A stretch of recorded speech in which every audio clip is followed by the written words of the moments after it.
Soon after bringing a new baby home from the hospital, many parents find themselves wondering, when are we supposed to move our baby into his or her own room?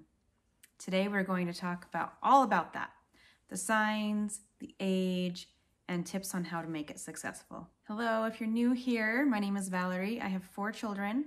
I have been blogging and helping parents since the year 2007, and I love helping parents love parenting. Before we go any further, make sure you like this video and subscribe to my channel.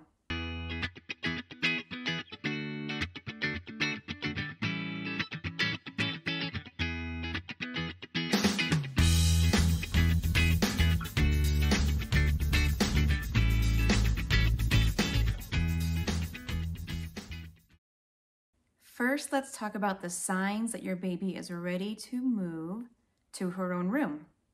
Number 1 is the number of night feedings. So you need to decide how many night feedings you're okay with moving to baby's room to feed her when she wakes in the night.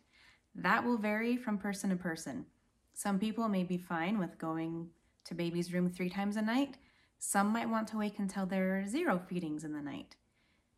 If you are having trouble with night sleep, I do have a video on that, so be sure to check that out so you can get more help on getting your baby to sleep better through the night. But for the purposes of this video, we're not talking about solving those problems. We're just talking about how often is baby waking and how often do you want to feed baby in her room versus your own room.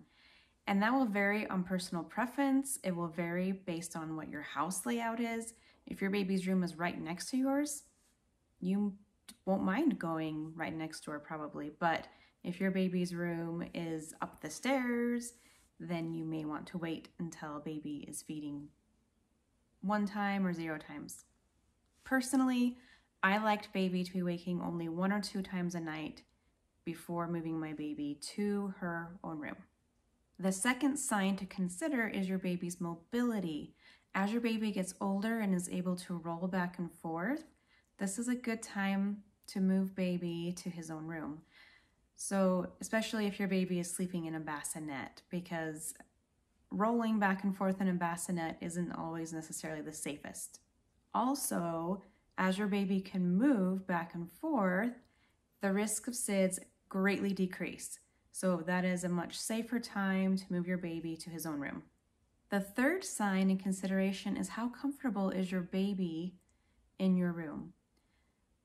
Initially, a newborn will be comfortable in a bassinet, but as your baby gets older, that bed won't be as comfortable. So you may need to move baby because baby isn't comfortable sleeping in the bed you're able to have in your room. The fourth sign to watch for is how aware of you and your spouse is your baby. If he starts noticing that you're in there, it will disrupt his sleep. And if he wants to be social, then he'll try to be social instead of sleeping. Your noises might start to wake him up.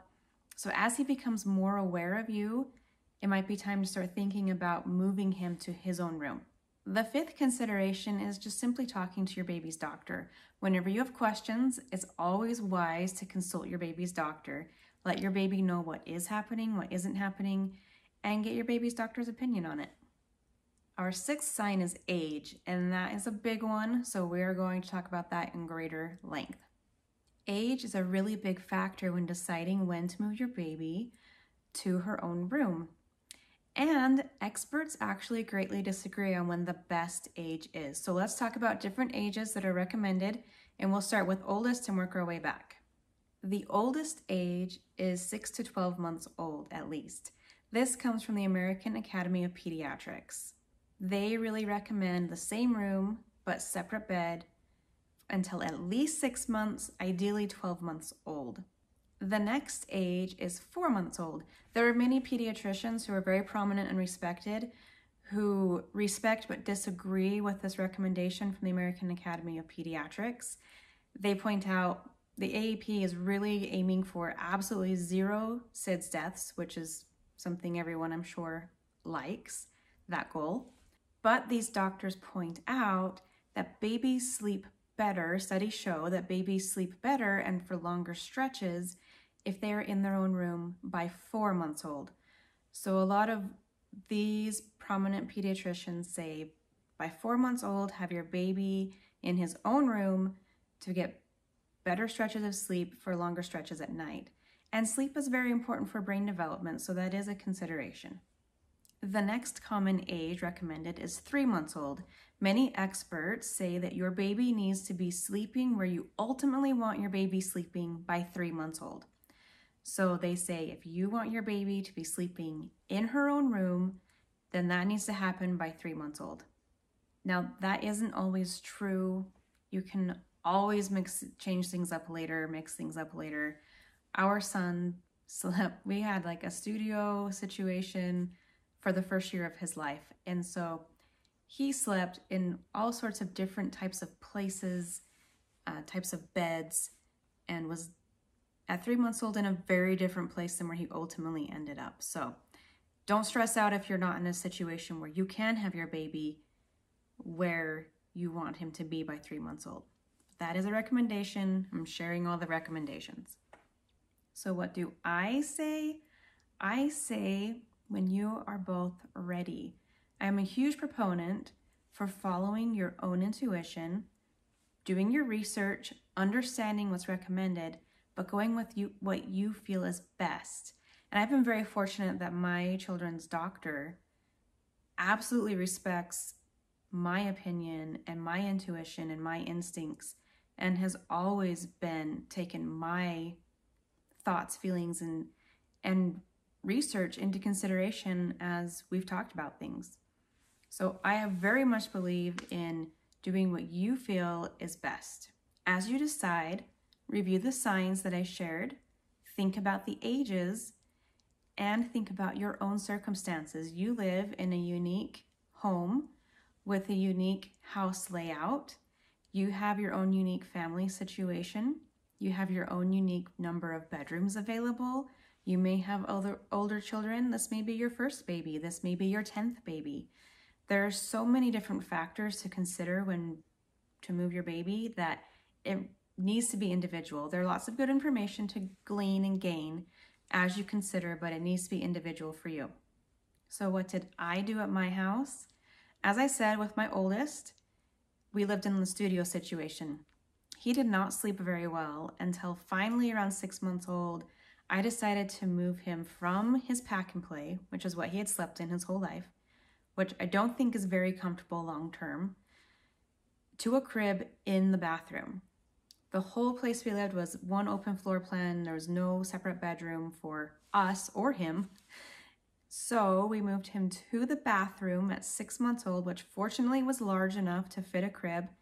And at that point, he started sleeping through the night, and 2 weeks later started taking more than a 45-minute long nap. So that was huge. That was a great decision.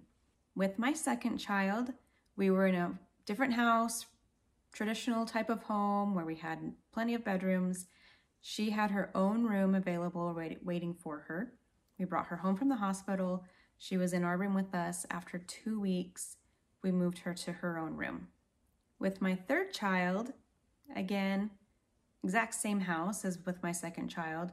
She had her own room waiting for her, but she slept with us for 1 week, and then we moved her to her own room. With my fourth child, we brought her home to a different home than the previous one, but she again had her own room waiting for her, and we actually moved her to her own room after only a few days. So that's what we did. Again, do what you feel is best for your baby and your situation. All right, let's say you have been through the signs, you've been through the ages, and you have decided you feel your baby is ready and wondering, now what? What are the tips? I have the tips for you. First, make sure your baby has a safe sleep environment in his room to be moved to. You want your baby to sleep on his back. You want your baby in his own bed. You want that bed free from any loose objects. So no loose blankets, no pillows, no stuffed animals, completely free from loose items. You want the bed to have a firm mattress, and you want that bed away from anything on the walls that could become a danger. So away from curtains, away from cords, away from pictures, those kind of things. My next tip is to have a monitor for your own peace of mind. And that's definitely not a need. Maybe it is for some people based on your house layout, but it is a great peace of mind. You may like a video monitor, you may like just an audio monitor. I used both. So my babies had a video monitor on them and they had an audio monitor just in case the video monitor went out. So I was able to look and or see them at all times. If your baby isn't thrilled about the idea of moving to a nursery, maybe feels a little nervous, one thing to do is to spend time with your baby in that nursery. As you spend time in there together, then your baby will get used to the room. So it's a great place to go and have some independent play time. I do have a video on that if you want to know more about that. No matter what the baby's age, you can spend time in that room playing. Another tip is before you move to night sleep in the nursery, have your baby take naps in the nursery.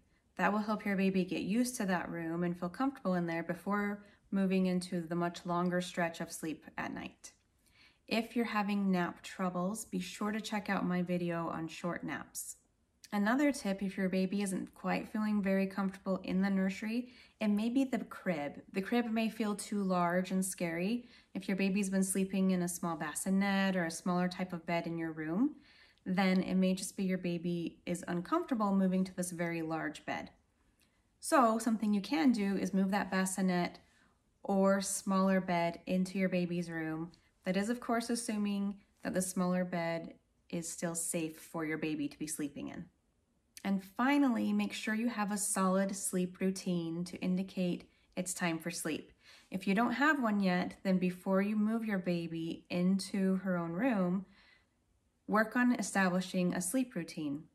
If you need help building a sleep routine, I do have a blog post on that. That wraps up talking about when to move your baby to your own room. Remember to trust your instincts, do your research, and decide what is best for you and your baby. Before you go, be sure to like this video. Also, I would love to know, at what age did you move baby to his or her own room? Share in the comments. I'd love to hear what age and why and how it went for you. Thank you for watching, and we will see you next time.